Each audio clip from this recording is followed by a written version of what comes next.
بسم اللہ الرحمن الرحیم، السلام علیکم۔ پاک وطن ٹی وی نیویارک کے لیے کراچی سے وجیہ احمد صدیقی آپ کی خدمت میں حاضر ہے۔ شنگھائی تعاون کانفرنس کے موقع پر پی ٹی آئی نے ملک گیر احتجاج کا اعلان کیا ہے 15 اکتوبر کو۔ یہ بات سمجھ سے اس لیے باہر ہے کہ شنگھائی تعاون کانفرنس پاکستان میں ہو رہی ہے اور یہ ریاست پاکستان کا اعزاز ہے، کسی سیاسی جماعت کا نہیں، پیپلز پارٹی کا نہیں، نون لیگ کا نہیں، یا کسی اور سیاسی جماعت کا نہیں ہے کہ یہ کانفرنس یہاں منعقد ہو رہی ہے۔ کیا یہ کوئی ایسا موقع ہے کہ پی ٹی آئی اپنا احتجاج کرے اور دنیا کے سامنے آ کے اس ملک کے جڑوں کے اوپر حملہ کرے؟ سوال یہ ہے کہ تحریک انصاف کا نظریہ کیا ہے؟ ہمیں یاد ہے کہ ایوب خان نے محترمہ فاطمہ جناح کے ساتھ الیکشن لڑا، دھاندلی کی، اور اقتدار پہ وہ ناجائز قابض تھے ایک طویل عرصے سے۔ اس کے باوجود جب پاک بھارت جنگ ہوئی تو فاطمہ جناح سمیت سارے لوگ ایک طرف کھڑے تھے، حکومت کا ساتھ دے رہے تھے، کیونکہ ملک کے دفاع کا معاملہ تھا اور یہ ملک کے وقار کا معاملہ ہے۔ شنگھائی تعاون کانفرنس، اب مجھے سمجھ میں نہیں آتا کہ پی ٹی آئی جو ہے ملک میں کون سا انقلاب لانا چاہتی ہے۔ ملک بھر میں فلسطین کے حوالے سے یوم یکجہتی منایا گیا، جس میں تمام سیاسی جماعتیں شریک ہوئیں، کوئی تفریق نہیں رہی۔ پی ٹی آئی کی حامی جماعت اسلامی پیش تھی فلسطین کے معاملے میں۔ اب فلسطین کے حق میں مظاہرہ پی ٹی آئی کو کیوں پسند نہیں آیا؟ اسرائیل کے خلاف وہ احتجاج کرنے سے کیوں گریز کرتی ہے؟ ظاہر ہے کچھ دن پہلے اسرائیل میں پی ٹی آئی کے حق میں مضامین شائع ہوئے، ایسے موقع پر اسرائیل کے خلاف مظاہرہ پی ٹی آئی کی جانب سے، تو اسرائیل تو شاید یہی کہتا یو ٹو بروٹس، تو لیکن ایسا نہیں موقع، انہوں نے ایسا موقع آنے نہیں دیا، یعنی کہ اسرائیل کو یہ کہنے کا موقع ملے کہ یو ٹو بروٹس۔ اسرائیل کے سامنے شرمندگی اٹھانی پڑے، یہ پی ٹی آئی نے نہیں کرنے دیا۔ اب سوال یہ پیدا ہوتا ہے کہ 15 اکتوبر کو جو شنگھائی تعاون کانفرنس کے اہم اجلاس ہوں گے، اس دن ملک گیر احتجاج ہوگا پاکستان بھر میں، تو پی ٹی آئی کی جو قیادت پاکستان میں ہے اس کے بارے میں تو معلوم ہوا ہے کہ وہ ڈی چوک پر 15 کو احتجاج کرنے کے لیے، 15 اکتوبر کو احتجاج کرنے کے لیے بالکل تیار نہیں ہے، بالکل مخالفت اس کی کر رہی ہے کہ ایسا کام نہیں کیا جائے جس کا نقصان ہمیں آگے چل کے اٹھانا پڑے۔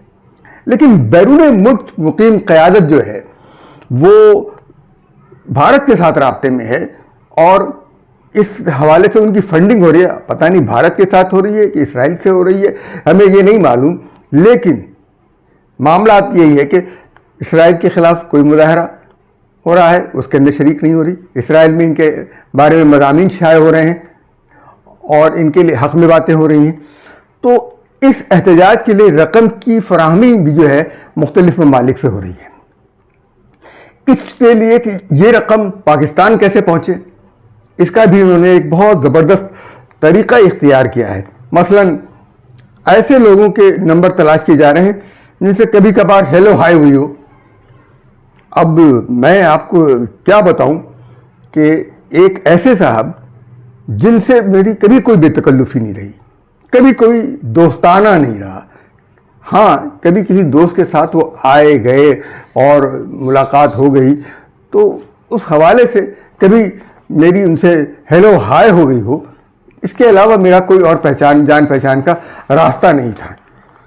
میں ان کو بالکل اس حوالے سے نہیں جانتا تھا کہ کہاں رہتے ہیں، کس کی اولاد ہیں، کہاں سے آئے ہیں، لیکن اب وہ فون کرتے ہیں اور کہتے ہیں کہ اچھا پہچانا نہیں؟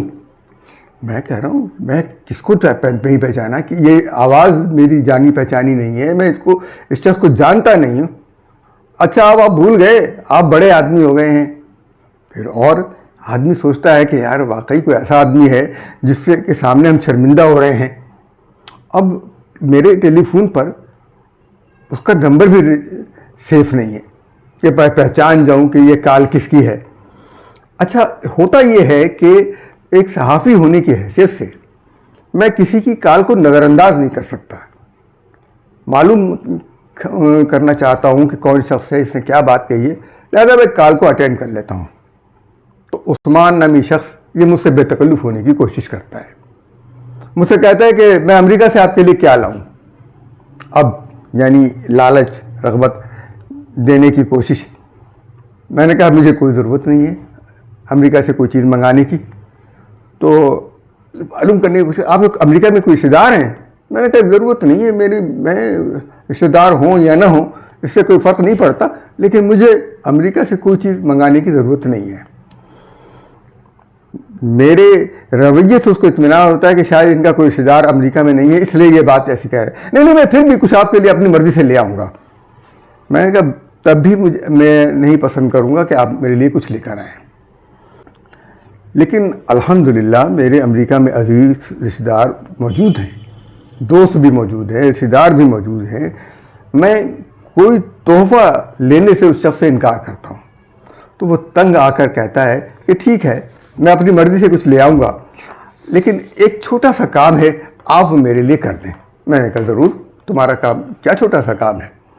وہ کہتا ہے کہ کچھ رقم میں آپ کے اکاؤنٹ میں جمع کرا رہا ہوں, آپ فلاں تک اسے پہنچا دیں. میں نے یہ سن کر صاف انکار کر دیا اور کال بند ہو گئی. یہ کال ایلینوائے امریکہ سے تھی. امریکہ سے کسی شخص کو رقم دینے کے لیے اکاؤنٹ کا ہونا ضروری نہیں ہے. اگر آپ مجھے رقم دینا چاہتے ہیں تو آپ میرے نام بھیج سکتے ہیں یا کسی اور شخص کے نام جس کو آپ رقم دینا چاہتے ہیں اس کے نام براہ راست بھیج سکتے ہیں. بیچ میں کسی تیسرے شخص کو آپ رابطہ بنانے کی آپ کو ضرورت نہیں ہے. اگر حقیقتاً آپ کسی کو بھیجنا چاہ رہے ہیں رقم, کسی کی مدد کرنا چاہ رہے ہیں, آپ کا رشتے دار ہے, دوست ہے, اس کے لیے کوئی پابندی نہیں ہے. لیکن آپ یہ نہیں ہوگا کہ آپ رقم مجھے دیں اور میں کسی اور کو دوں, یہ ممکن نہیں ہے. اس شخص کا نام رقم بھیج دیجئے, اس کے رسید کی کاپی اس کو واٹس ایپ کر دیں, اپنے شناختی کارڈ پر وہ رقم وصول کر لے گا. دوسروں کے لیے رقم میرے اکاؤنٹ میں بھیجنے کا مطلب کیا ہے, یہ اب آپ کو سمجھاتا ہوں کہ کھیل کیا ہوا. یہ ایک تو میری آمدنی میں شمار ہوگا, دوسری یہ کہ جو ادارے ہیں وہ میرے پاس آئیں گے اور پوچھیں گے کہ یہ رقم آپ کے کھاتے میں آئی کیسے اور کس لیے آئی ہے, اتنی بڑی رقم اس شخص نے آپ کو کیوں بھیجی. یہ منی لانڈرنگ, اسے یا ٹیکس دے دوں اور اس کو پہنچاؤں اس رقم کو, اور وہ آدمی میرے پیچھے پڑ جائے کہ بھئی یہ رقم تو ہماری تھی آپ ہمیں بھیجیے. یعنی ایک میرے پیچھے دشمنی کا ایک سلسلہ شروع ہو جائے اور منی لانڈرنگ ہو رہی. یہ طریقہ کار صرف پی ٹی آئی کا ہے. شہباز گل بیرون ملک موجود ہے, وہ اسی قسم کے طریقے اختیار کر رہا ہے اور اپنے کارکنوں کے لیے, اپنے لوگوں کے لیے مشکلات پیدا کر رہا ہے. یہ بالکل ایک عذاب میں ان کو مبتلا کر رہا ہے. پاکستان کے عوام جو ہیں وہ پاکستان سے محبت کرتے ہیں, وہ پاکستان سے نفرت نہیں کرتے, چاہے ان کا تعلق کسی بھی سیاسی جماعت سے ہو. اس میں پی ٹی آئی بھی شامل ہے. اور پی ٹی آئی کے تمام کارکنان ہم سمجھتے یہ ہیں کہ محب وطن ہیں. وہ ایک شخص کو پسند کرتے ہیں اور اس شخص کے بارے میں ہماری رائے کچھ اور ہے لیکن ان کی رائے کچھ اور ہے. لیکن وہ پاکستان سے نفرت نہیں کرتے, وہ پاکستان کے دشمن نہیں ہیں. جس طرح سے شہباز گل ہے, وہ پاکستان میں دہشت گردی کروا کے اب عوام نے ایسے موقع پر ان کا ساتھ دینے سے انکار کر دیا ہے. تو اب دہشت گردوں کی فنڈنگ ہوگی, دہشت گردوں کو پیسے دیے جائیں گے, وہاں سے رقم منتقل کی جائے گی. اور شہباز گل یہ کر رہا ہے, پاکستان میں دہشت گردی کروانا چاہ رہا ہے. یہ شرمناک کام صرف وہی کر سکتے ہیں جو پاکستان میں موجود نہیں ہیں. پاکستان میں موجود پی ٹی آئی قیادت صبر و تحمل سے کام لینے کا مشورہ دے رہی ہے کہ یہ وقت گزر جائے, یہ اوکیزن گزر جائے تو ہم تحریک انصاف کے لیے احتجاج کریں, اور وہ احتجاج ان کا حق ہے, انہیں کرنا چاہیے. تحریک انصاف کے محب وطن لوگ دانشمندانہ فیصلہ کر رہے ہیں اور امید ہے کہ وہ یہ کریں گے, اور ایسا کوئی موقع نہیں آنے دیں گے جس سے پاکستان کو سبکی ہو. آج کے لیے اتنا ہی. پاک وطن ٹی وی کو لائک کیجیے, سبسکرائب کیجیے اور شیئر کیجیے, اور ہمیں اجازت دیجیے. اللہ حافظ.